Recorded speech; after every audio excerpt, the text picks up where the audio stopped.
तमाम video updates के लिए हमारे चैनल हिकायत पॉइंट को सब्सक्राइब करिए और घंटी के निशान पर क्लिक करके ऑल नोटिफिकेशंस को ऑन कर लीजिए। शुक्रिया। पिछले एपिसोड में हमने सुना अब वो उस जगह आ गए हैं जहां राजा दाहिर उन्हें लाना चाहता था। ये हमारा फर्ज है कि उन्हें पसपाई के काबिल न छोड़ें। हम उनकी वापसी के रास्ते बंद कर देंगे, उन्हें दरिया के पार नहीं जाने देंगे। क्या आप उनके फेंके हुए पत्थरों और आग के तीरों को रोक लेंगे?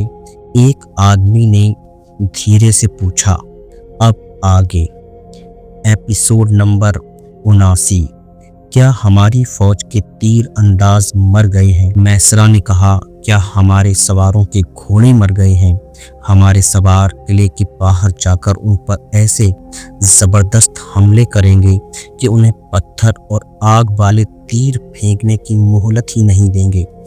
बुज़दिल न बनो, शहर के लोगों को तैयार करो कि उनमें जो तीर अंदाज हैं वो किले की दीवार पर चले जाएं और जो घुड़सवार और तीर सन या नेज़ाबाज हैं वो फौज के सवारों के पास चले जाएं। सुना है राजा दाहिर मारा जा चुका है, शहर के एक सरकर्दा आदमी ने कहा। ये झूठ है, मैसरा ने गुस्से से गरज कर कहा। राजा दाहिर हिंदुस्तान से फौज इकट्ठी कर रहा है, वो पहुंच जाएगा। मैसरा ने शहर के लोगों को ऐसा गरमाया कि वो अपनी फौज के दोष बदोश लड़ने और मरने के लिए तैयार हो गए। बड़े मंदिर के पंडितों ने लोगों को देवियों और देवताओं के कहर से डराया। फौजी और शहरी एक हो गए, उन्हें फतह नजर आने लगी। मोहम्मद बिन कासिम के लश्कर ने दरिया अबूर कर लिया। काका के कहने पर उन माहीगीरों को जिनकी कश्तियां पुल के लिए इस्तेमाल की गई थीं बेदरेग मुआवजा दिया गया। मोहम्मद बिन कासिम ने उन्हें अनाज भी दिया। किले को जब मुहासरे में लिया गया तो शहर की दीवारों से तीरों की बौछारें आने लगी। काका घोड़े पर सवार किले के उस दरवाजे के सामने चला गया जिसके ऊपर दीवार पर मैसरा खड़ा था। मैसरा काका ने बुलंद आवाज से कहा, मुझे पहचानो, मैं दाहिर का चचाजाद भाई काका हूँ। तुम इन लुटेरों के साथ यहाँ क्या लेने आए हो? मैसरा ने पूछा। क्या तुम दादा परदादा का धर्म बेच बैठे हो? दरवाजा खोल दो, काका ने कहा। अंदर आकर तुम्हें बताऊंगा मैं उनके साथ क्यों आया हूँ।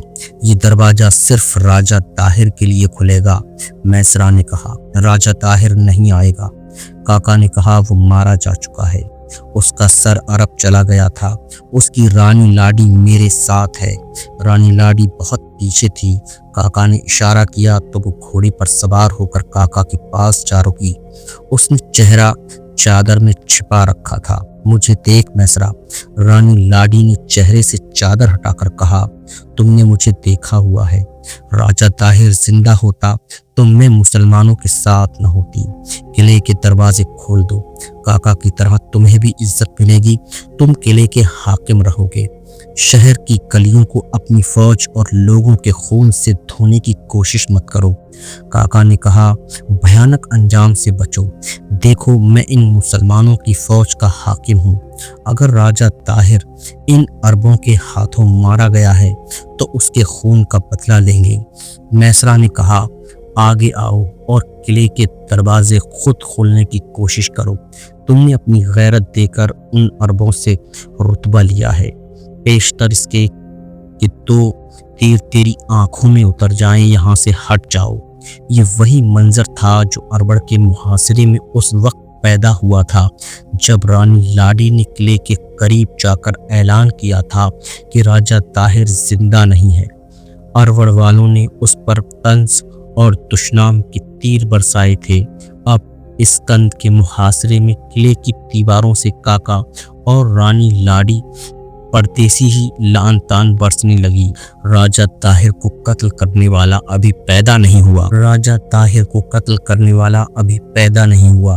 दीवार के ऊपर से एक आवाज आई, अगर दाहिर कत्ल ही हो गया है तो उसे तुम दोनों ने कत्ल कराया है। ये आवाज मैसरा की थी। हम राजा के कत्ल का इंतकाम लेंगे। काका, एक और आवाज आई, हमारे पास आ जाओ, डाकुओं की इस कौम के धोखे में न रहो। काका मोहम्मद बिन कासिम ने आगे बढ़कर कहा, लाडी रानी उनके नाम तो वो पुकार सकता था, उससे आगे वो मुकामी जबान नहीं बोल सकता था। उसने तर्जुमान से कहा, इन दोनों को वापस बुला लो। अरवड़ वालों की तरह उनकी किस्मत पर भी मोहर लग गई है। दोनों वापस आ गए। मोहम्मद बिन कासिम ने मुहासरे का हुक्म दिया। दस्ते मुहासरे की तरतीब में हो ही रहे थे कि शहर के एक तरफ के दरवाजे खुले, सदर दरवाज़ा भी खुला और अंदर से सवार और प्यादा दस्ते जयकारे लगाते बाहर निकले। बाहर आकर वो लड़ाई की तरतीब में आने की बजाय मुसलमानों पर टूट पड़े। मुसलमान भी किसी तरतीब में नहीं थे, वो जिस पोजीशन में थे उसी में दुश्मन पड़े। ये गुत्थम गुत्था किस्म का मुआरका था जो ज्यादा देर न लड़ा गया।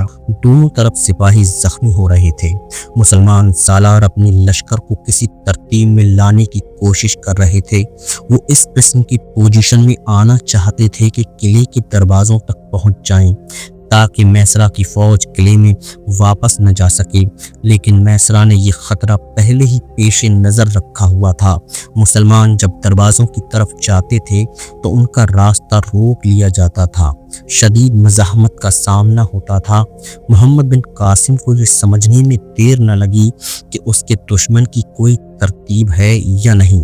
उसमें लड़ने और मरने का अज़्म मौजूद है और ये अज़्म इतना पुख्ता है कि उसमें दीवानगी की झलक साफ नजर आती है। मैदान जंग में ऐसे बावलेपन से ज्यादा देर नहीं लड़ा जा सकता, लेकिन दुश्मन को ये सहूलत हासिल थी कि उसके उक़ब में किला बंद शहर था।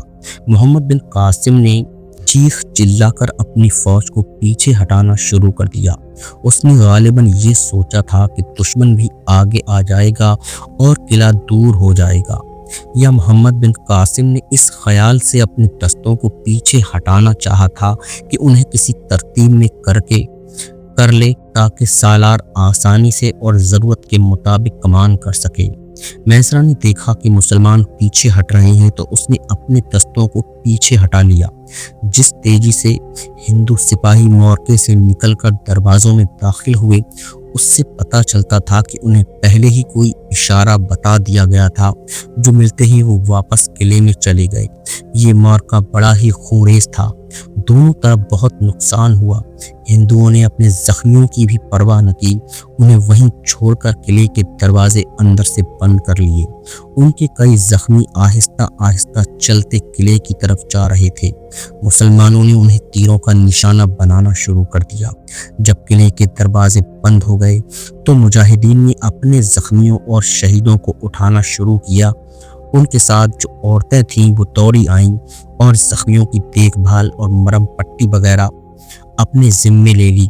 मोहम्मद बिन कासिम ने सालारों को इकट्ठा किया और उनके साथ सलाह मशवरा किया। सबकी राय ये थी कि दुश्मन इसी अंदाज से लड़ेगा। इस सूरत हाल में मोहम्मद बिन कासिम ने कहा कि किले का मुहासरा कर लिया जाए, लेकिन इस किस्म की लड़ाई के लिए भी दस्तों को तैयार रखा जाए जो आज हमें लड़नी पड़ी है।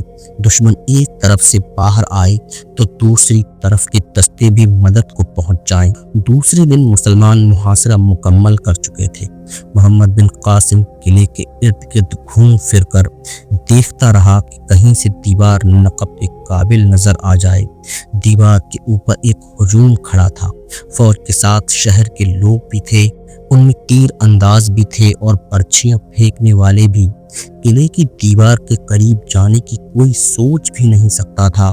दोनों तरफ से तीरों का तबादला होता रहा। सिर्फ तीर अंदाजी से किले सर नहीं किए जा सकते थे, लेकिन कोई और सूरत भी नजर नहीं आती थी। ज़ोहर की नमाज का वक्त हो गया। मुहासरे की सूरत में ऐसा मुमकिन नहीं था कि तमाम लश्कर या बाजमात नमाज पढ़ता। अजान दी गई और दस्तों ने अलग अलग बाजमात नमाज पढ़ी। मुसलमानों ने अभी दुआ के लिए हाथ उठाए ही थे कि शहर के मशरकी दरवाजे खुले और किले की फौज यूं बाहर निकली जैसे सैलाब ने बंद तोड़ दिया हो। इस फौज के लिए ये मौका अच्छा था। मुसलमान नमाज पढ़ रहे थे। मैसरा ने फौज को बाहर निकलने में कुछ वक्त ज़ाय कर दिया था। अगर ये फौज 4-5 मिनट पहले बाहर आती तो मुसलमानों को ज़्यादा नुकसान पहुंचा सकती थी, क्योंकि मुसलमान बाजमात खड़े मिलते।